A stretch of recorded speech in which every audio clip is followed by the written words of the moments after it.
We're going to do another nodal analysis example, but this time with voltage sources. And voltage sources can actually make it easier depending on the situation. But it's true, you could convert this to a current source, and you can convert this to a current source. And by the time you were done doing that, you'd almost done the source transformation method. But still, it's a good example. A good simple example is a way to understand it. So we're going to assign current directions and voltage drops. So this is a reference node. Now I don't need to assign anything to this node nor to that node because they're not variables. This happens to be minus 3 volts because I went from positive to negative from ground, minus 3, and this happens to be at 5. I'm going to assign the currents in this direction. In fact, all the currents leaving the node. And I'm going to show you that even if you misinterpret where these should go, as long as you're consistent, it'll still work out. So, at node X, which is the only unknown node, I have 1 kVL, I1 plus I2 plus I3.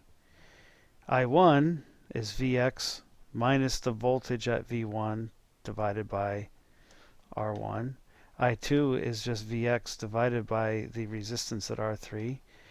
And current I3 is the potential here minus the potential here divided by R2. And if we put these branch current equations into this KCL, we can get this relationship and solve for Vx.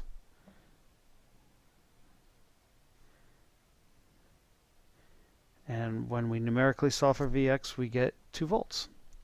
Now, when I went and calculated the currents, I got a minus 1.5 amp. And that really meant that I selected the wrong direction.